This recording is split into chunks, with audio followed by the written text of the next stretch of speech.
हमारे यहाँ 4 पुरुषार्थ हैं, धर्म, अर्थ, काम और मोक्ष। वृत्तासुर की जो स्तुति है ना, पहले इस श्लोक में वैष्णवों का धर्म क्या है, इस धर्म का वर्णन। दूसरे श्लोक में वैष्णवों क्या अर्थ क्या है, पूंजी क्या है, उसका वर्णन। वैष्णव की कामना क्या है, काम का वर्णन। वैष्णव का निर्माण मोक्ष क्या है, इसका वर्णन। संकेत में मैं एक श्लोक का उच्चारण और भावार्थ चारों श्लोकों का सुना दूंगा। बड़ा अच्छा।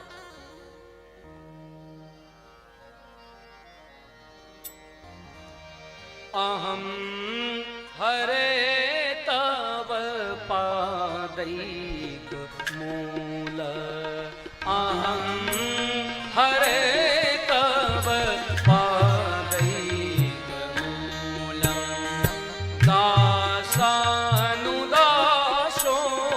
भवितास्मि भूयः, दासानुदासो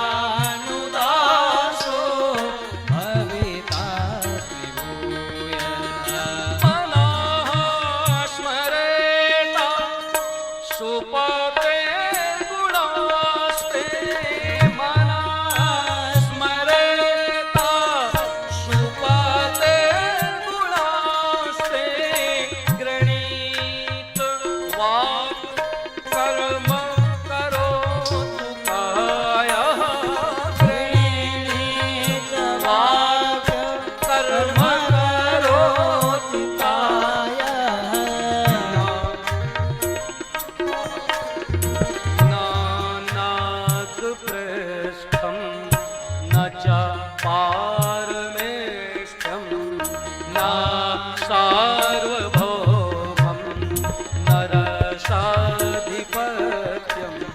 न योगसिद्धि पुनर्भवं वा समञ्जसत्वा विरहय्यकाञ्चि, विरहय्यकाञ्चि, विरहय्यकाञ्चि। इन श्लोकों को महाराज याद कर लेना चाहिए। हर भक्त को इन श्लोकों को याद करो। ये बड़े अच्छे श्लोक हैं, इनको गाया जा सकता है, संगीतबद्ध किया जा सकता है, और इनका चिंतन करो तो जीवन का उद्देश्य मिल जाए। अहम हरे, हे हरि, ये वैष्णवों का परम धर्म। अहम हरे, हे हरि, तब पादैक मूल, मैं जानता हूं कि मेरी अंदर इतनी पात्रता नहीं है कि मैं सीधे आपके चरणों की भक्ति कर सकूं। वैष्णवों का एक स्वभाव होता है, तृणादपि सुनीचीन, मतलब वैष्णव वही है, अच्छे वैष्णव जो अपने आप को तिनके से भी ज्यादा नीचा मानते। अहंकार नहीं, अरे मेरे जैसा कोई भक्त नहीं, ये भाव नहीं होता वैष्णव में। नहीं महाराज, हम तो बिल्कुल भक्त नहीं, हमसे तो कुछ नहीं बनता, इतना कमजोर स्वयं को।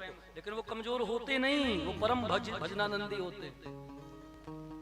तो ये वृत्तासुर कहते हैं, प्रभु मैं बहुत निम्न हूँ, राक्षस जाति में हूँ ना, मेरे सामर्थ्य नहीं कि मैं आपकी भक्ति कर सकूं। लेकिन प्रभु मुझको एक वरदान दो, दासानुदासो, मैं आपके दासों के दासों का दास बन जाऊं। भले मैं आपकी भक्ति ना कर पाऊं, आपके भक्तों को, जो आपके भक्तों के भी जो भक्त हैं, अगर मैं उनको उनकी भक्ति कर लूंगा तो भी मुझे विश्वास है कि मेरा कल्याण हो जाए। मनः स्मरेता, मेरे मन में सदैव आपकी ही भक्ति का स्मरण हो। गृणीत वाक, वाणी से आपका गुणानुवाद, कर्म करो तु कायः, शरीर संसार से आपके ही भक्ति परक सत्कर्म करूं। इसके बदले में तुमको क्या चाहिए, क्यों तुम मेरी भक्ति चाहते हो? वृत्तासुर का भाव सुनना। ये कहता है भक्ति के बदले ऐसा नहीं महाराज, सुख संपत्ति घर आवे, कष्ट मिटे तन का, ये एक भी बार नहीं मांग रहा। हम लोग लिए आरती ओम जय जगदीश हरे, भगवान बड़े प्रसन्न होते, आहा हा, आज मैया बड़े भाव से मेरी आरती कर रही है।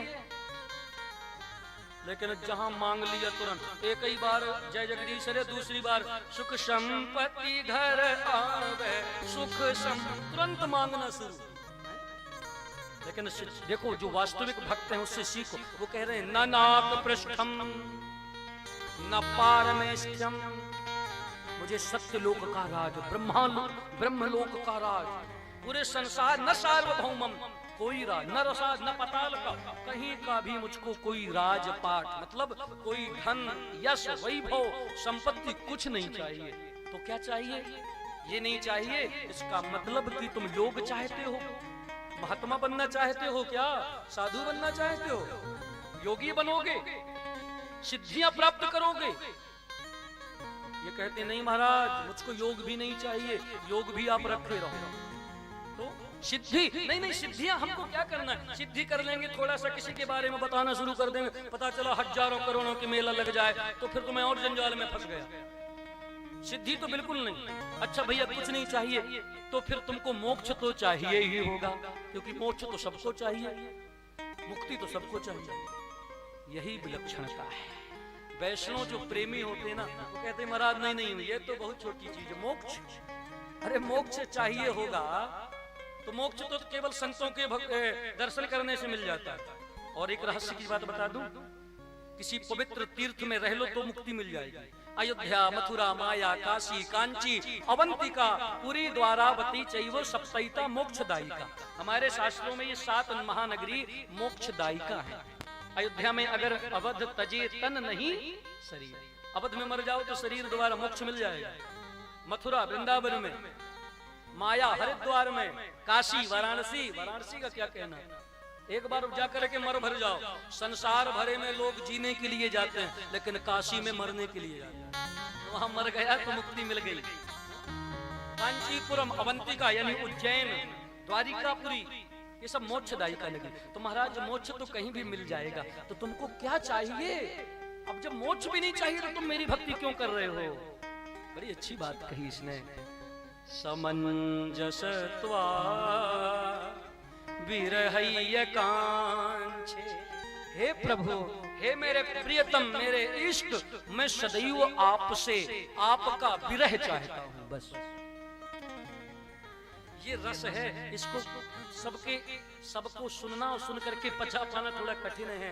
ये तो कोई विरले ही हमारे सदगुरु की कृपा पात्र, जिनके ऊपर संतों की, शास्त्रों की कृपा है, वही समझ पाएंगे इस रस को।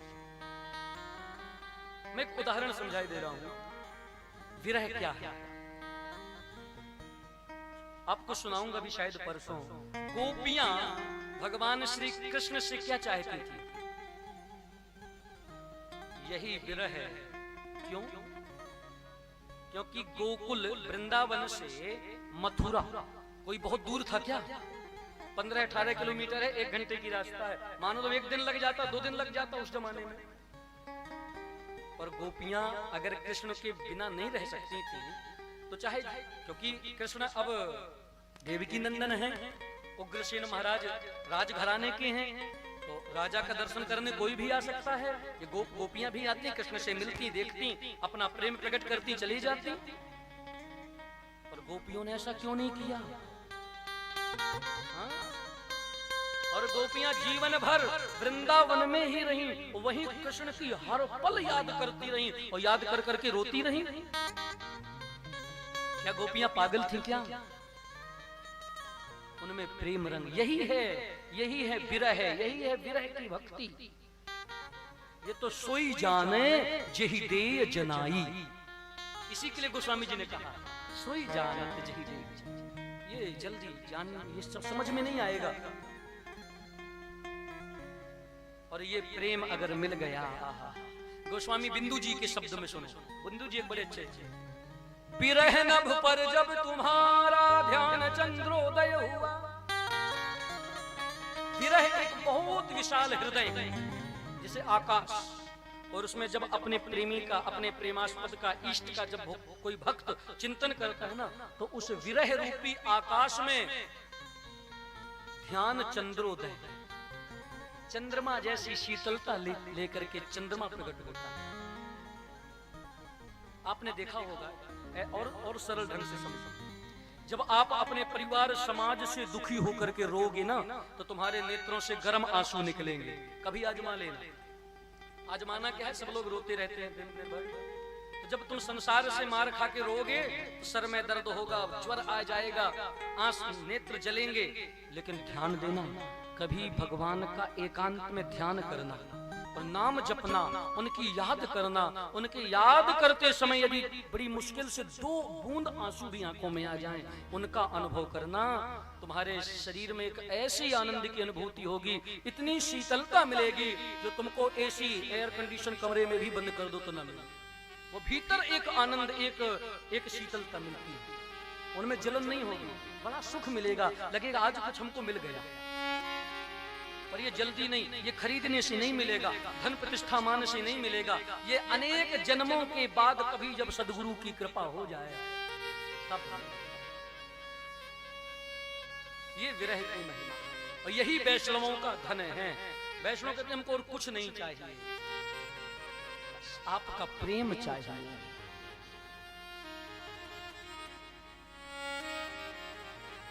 कैसा प्रेम? अजात पच्छा इव मातरम खगा। जन्मजात कोई पक्षी, अभी उसके पंख नहीं लगे, अब वो दिन भर घोंसले से गई दूर दाना चुगने अपनी माँ के इंतजार में रहता है, कब मेरी माँ आएगी मुझको दाना खिलाएगी। जैसे स्तन्नम यथा वत्सतरा, जैसे भूखा बछड़ा गौ गाय चारण करने चली गई तो उसके इंतजार में शाम के रभाता है, मेरी माँ कब आए।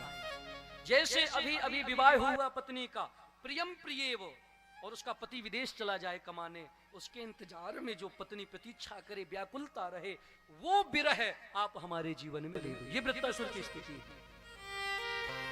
और मोक्ष अगर देना है तो कैसा मोक्ष दो?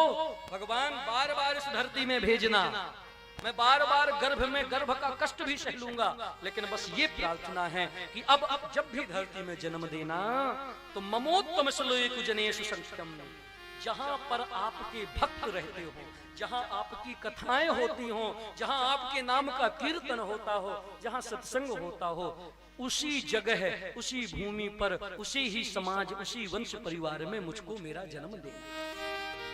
यही मेरी प्यार, ये है वैष्णव का मोक्ष। बड़ी अद्भुत महिमा है।